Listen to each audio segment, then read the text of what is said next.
Hello, Padawans. Welcome back. And any Jedi too, as well. Namaste. Perhaps Wookiees or Sith or Dark. You're all welcome here. Following on from the last video, which was the sand crawler, which seemed to get a lot of appreciation. So thank you very much if you commented or liked or watched that. There will be some more big builds coming. But I wanted to do a slightly smaller build to help me recover from the strain of the sand crawler.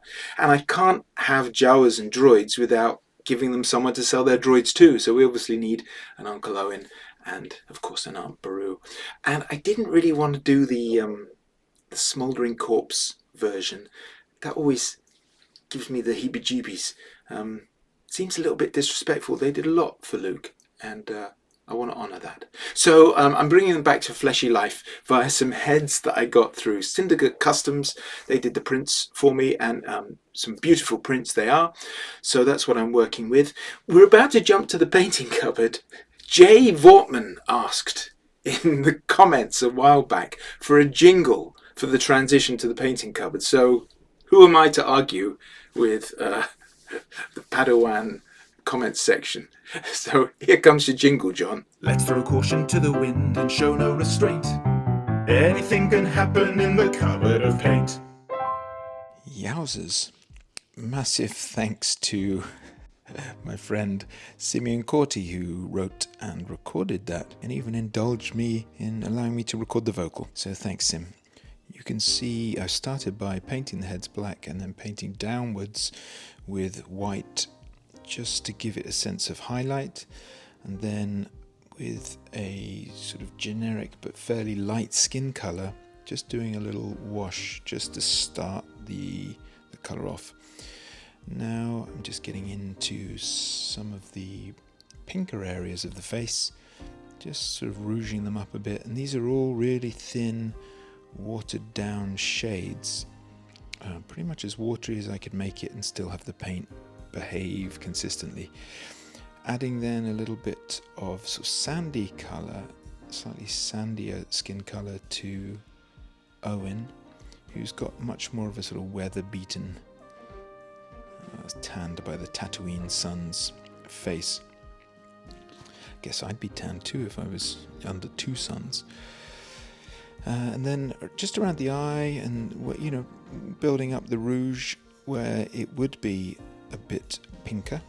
And here's something I came across on a couple of videos: people using green as skin tone. It seems weird, but actually when you paint it on, it does give it a sort of depth, I guess, and particularly effective, I think, on men's skin, but also under where the beard would be.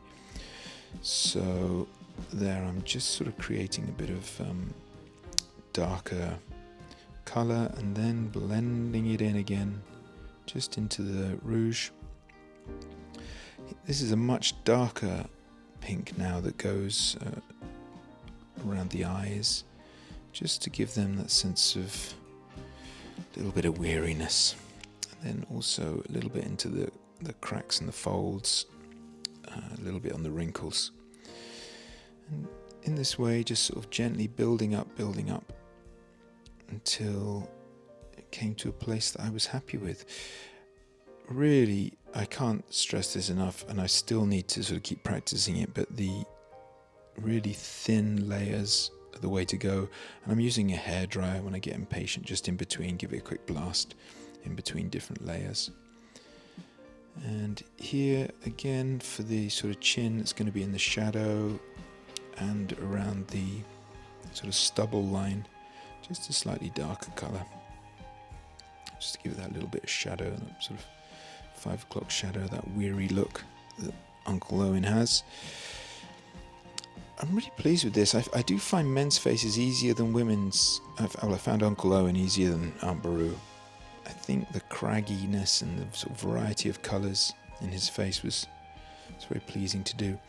Moving on to the hair, just mixing black and white, and just trying to get lots of different shades of grey, I suppose, and nothing too sort of solidly black. This mould is, this sculpt rather, is really great. There's so much detail in the hair, if you can see that if you lean in close. And so it was really nice just touching into the shapes within the sculpt was really cool, because a lot of the work is already done, really. So then you just, there's lots of separation in the sculpt. So just marking out with different shades. A little bit of white in the beard, just a tiny little bit of white touched on the stubble. You can see that I'm just taking the excess off on my thumb. But when I'm ready now, going in for the eyeballs. And this is where he starts to come to life even more. I think I probably went over the edge here a little bit, but no big drama, because just going back in with the red and sort of rouging over the bits where the white bled a little bit onto the eyelids. Here, just mixing up for the iris a little bit of grey blue, and just taking a bit lighter with the white and washing it down, and then very, very gently, just with like one hair sticking out of the paintbrush, one of the fibers or whatever it actually is, just gently sort of bit by bit dabbing away until it feels like a sufficient iris, and then just a little black pupil, just dabbing that in really gently. And once they were dry, going over it with a bit of gloss, dropping a bit of gloss in there, just to give it that sort of watery shine, which again just sort of brings it to life a little bit more. I think this is by far the best head I've done. It's about the 6th or 7th head I've painted, but by far the best so far. Here's this week's limb donors. We got Luthen here in the middle, still clutching his knife. What a trooper. Wandering Jedi here on the right, and then Sallah from Indiana Jones on the left. I was planning to use mainly the jacket from Luthen and the body from the Wandering Jedi, but I noticed that the neck of Luthen has got this really nice collar, and as Uncle Owen, strange for a man who lives in a desert, wears a polo neck, go figure, I thought I'd try and use that neck, although it doesn't fit very well into the body. And then the arms came from Sallah. I'm going to have to make some adjustments to the jacket, cutting some pieces off and some of the detailing. The skirt from Sallah I'm going to use later, so I'm going to put that to one side, and the other bits we will use for some other customs another day. Just checking that the head looks okay on that body. Obviously a bit of work to do. I have to hollow out some of the head with this. Is this it's like a sort of hand drill thing. It's like 11 quid on Amazon, and it hasn't electrocuted me yet, so that's good. Cutting down the neck, because old Stellan Skarsgård, my god, he's a good actor, isn't he? The whole cast of Andor must be the best cast of the Star Wars TV shows. Well, Mandalorian's pretty good, isn't it? But I think Andor is just some really class actors. Anywho, so I was gonna use the jacket, but look, it doesn't fit on that body, so I'm gonna have to use that another time. So went back to the original Luthen body and cut off the braces and the bits of detailing on the shirt, just to give me a sort of blank slate. And look at that, crafty Padawan dicing with danger again. Almost cut my thumb off. Never let it be said that I'm not a risk taker. Now, getting the old jacket on, just keep making sure everything fits, really, because you don't want to go through all this hassle and then find out it looks weird. Mixing up the epoxy, we know how this works by now. Half and half, wang it together, spin it about, give it a couple of minutes to start bonding or whatever it does. Have some water on hand because it helps to keep it smooth as a finish. If it dries out, it gets a bit crumbly and hard to work. So I made a couple of sausages, very small sausages, and placed them to make the, I don't know, that judo tunic thing people tend to favour on Tatooine.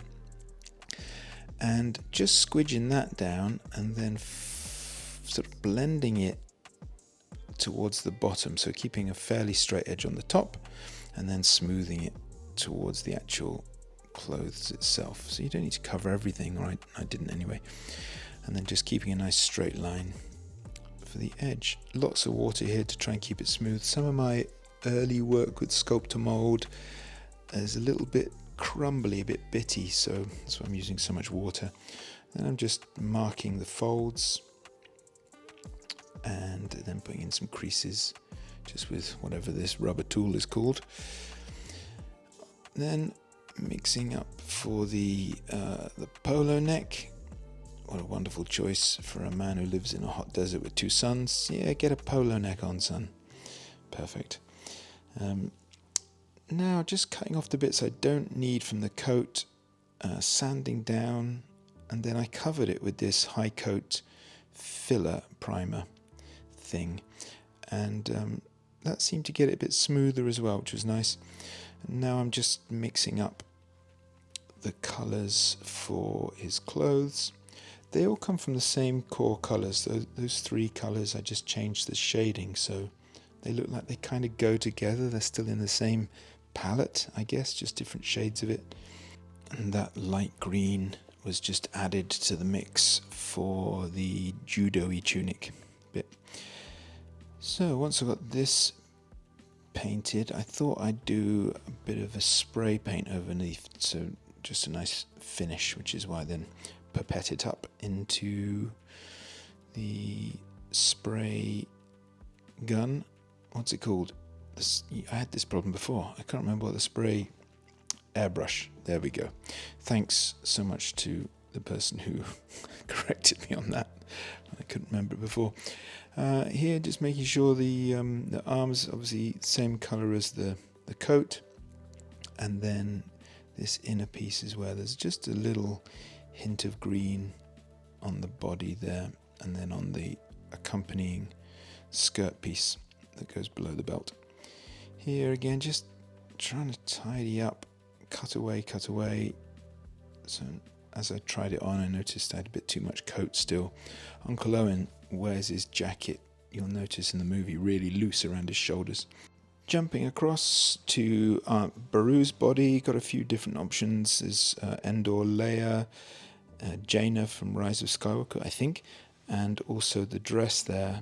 I was thinking about soft goods, so that's Holdo's, Laura Dern's character. But actually, I prefer not soft goods. I prefer plastic, good old rubber and plastic. So I went with the Sallah skirt, and I think that's a solo jacket, waistcoat. But obviously you need to cut off the collar. The arms are too wide for a female character, so that Leia body is actually quite slight.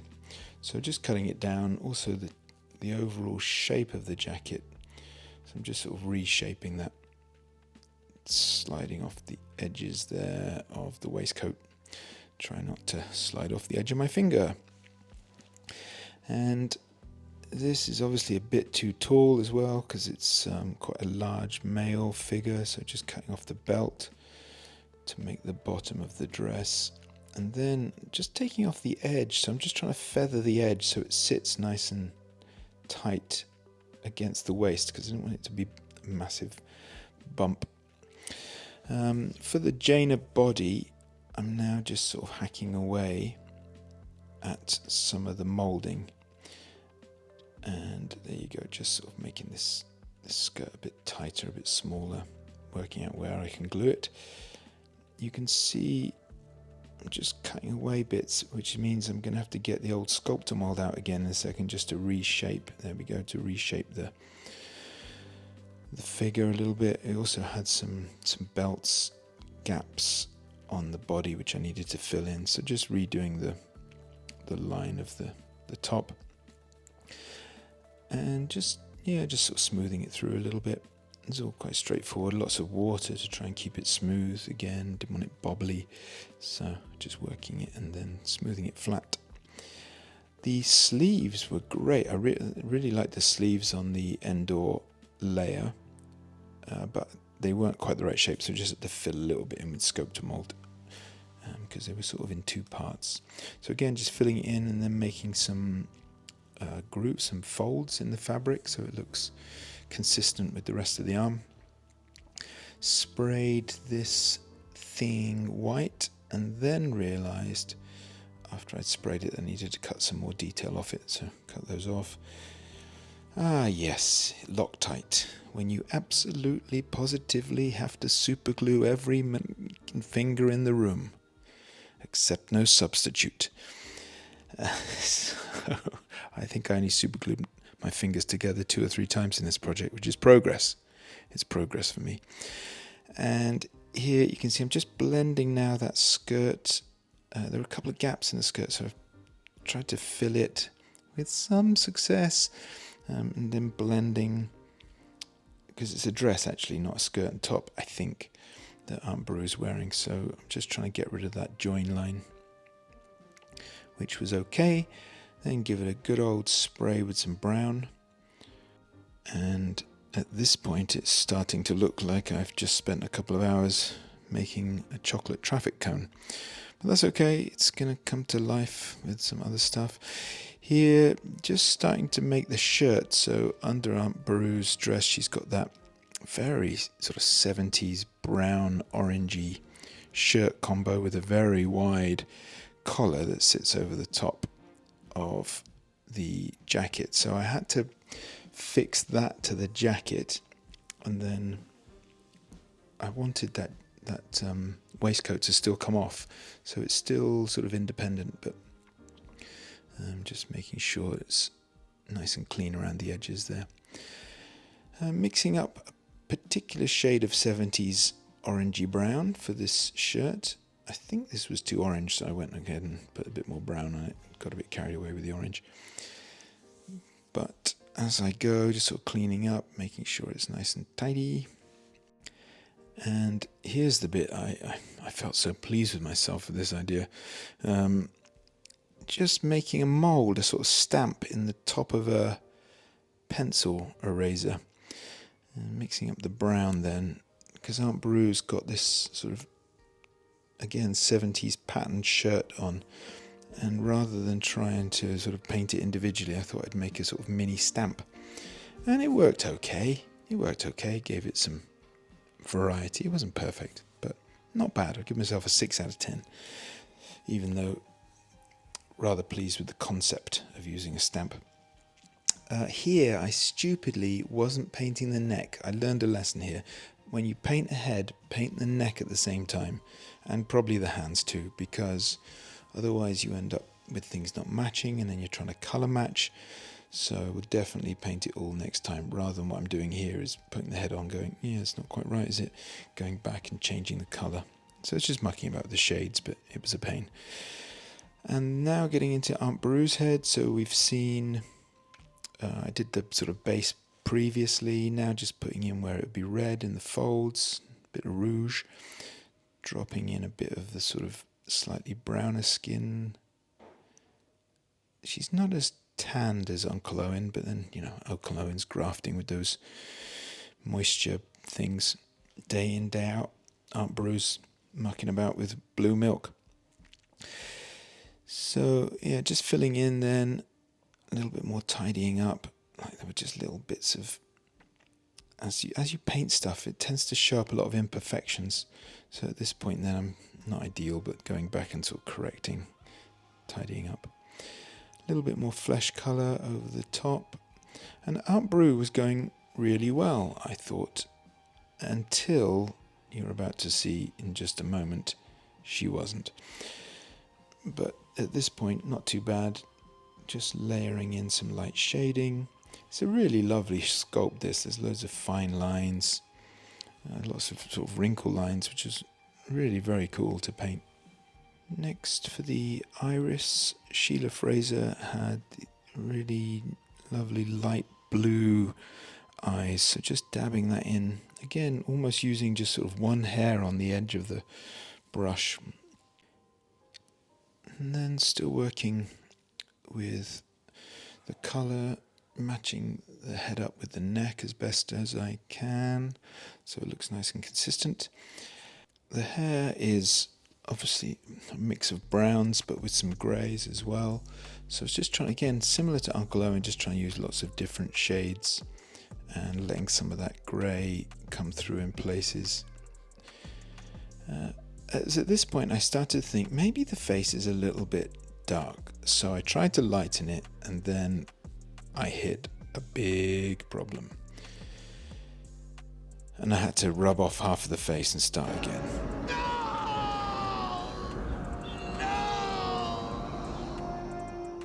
It was a tough time. But I didn't want to redo the eyes, so I just thought maybe I can just paint the bottom half of the face, which is, I don't know, I kind of got away with it, I guess. But it was a lot better before the accident overall. I lost a bit of detailing because it meant painting over the face again. It was just meant that the paint was a bit thicker. But I just went straight in there with the skin tone over the top of a white anyway. And yep, starting again, filling in the pinks and the rouge and then so on. Just sort of working my way through again. I've shortcutted it. It took me like an hour and a half to get back to where I was, at least. But we got there in the end. And going back to the hair here, just again, trying to find some variety in the colours. So sometimes applying it, wiping it off, kind of sort of not a dry brushing technique, but just sort of dropping over the top. Then going back just to put in the rouge on the lips and some little bits on the cheek here and there, jumping about a bit between the hair and the face. I don't know why. I was probably just frustrated at having to repaint and couldn't stand to sit down and spend all the time on the face. Here I'm using a wash, basically. I think it's a Citadel wash, because overall I felt like the hair was not going how I wanted it, so I ran the wash over the top, which helped, but then took away too much grey, so I had to go back and put some more grey in. It was a bit of a faff, but it is a learning process. This is what I would do in future. So I'd start with a solid brown colour for the hair, then I would do this sort of kind of dry brushing effect I'm doing here with some white over the top, and then going back in with a bit of brown with a really spludged, I've splayed the bristles so that when I drop the paint onto the hair, some of it touches and some of it doesn't. So really sort of splayed bristles spreads that brown around without making it too consistent, which I think suits that mixed colour of hair. Anyway, that's what I did. If you've got a better way, let me know. Always keen to learn a better way to go about it, but overall quite pleased at this stage. Popped the arms in and then thought, oh wait, that looks weird because the sleeves don't go all the way up to the top of the jacket, so the jacket was just sitting too high on the shoulders basically. So I had to add a bit now to the arms, build those up a little bit, get them a bit closer to the waistcoat piece without impeding the arms from moving too much. Here now, so that it doesn't just look like a flat brown, I'm going into the dress just to try and give it some shade with a brown wash, and then also some lighter brown colours, tapping those in. The sleeves poking out there were brown in the film, and you can't have Aunt Beru without a tiny jug of blue milk. So I mixed up some PVA with this very pale blue, and the best way I could think of it was to do this and then sort of try and pipette it into the jug. It was tricky. It took literally days to dry, but eventually it dried. Just tidying up the bits and pieces now on the jacket. I didn't feel like I quite had the right colour first time around, so darkened it down a little bit, and now here I'm putting some detail in on the seams, just some lighter blue just on the seams there, and a few touch-ups, just tidying it up, filling in this extra pouch that I put on just to make it a bit more consistent with the film. Wadge the heads on with a bit of blue tack, give it some spray with some matte varnish, and done.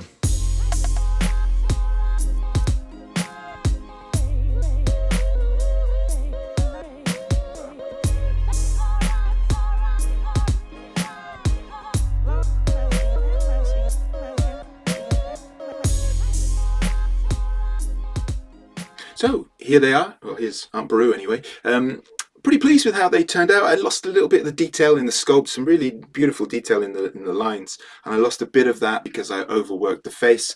Although I think the face for Uncle Owen is probably the best I've done so far, so that feels like progress. That's nice. I probably like the clothes as much as anything. I had to go around the houses a little bit to get there with this combination, but really pleased with how their outfits turned out. One thing I didn't show in the video, I did a little bit of faffing after I'd finished filming of just putting some sort of dust sand effect around the bottom of Aunt Beru and Uncle Owen's feet, just to try and blend them into the world a little bit where they're going to be displayed in Tatooine.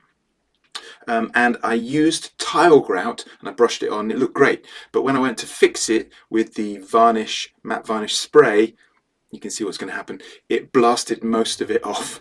So I went round again. I did that a few times, and yeah, I would have liked if a bit more of the grout, the sand effect had stayed. So if you know a better way to do that, please let me know. Otherwise, I'll be indefinitely brushing things and spraying it off again.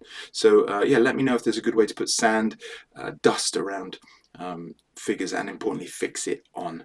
I'm going to put them in the sandcrawler scene, but I'm working on droids, for a few more droids for the next video, so I'll put them all together in a sort of sexy montage if I can manage it at the end of the next video. So that's coming soon. Let me know what you thought, as always, in the comments. Thanks for watching. Like and subscribe, that would be super appreciated, and see you next time. Bye. Get us out of here!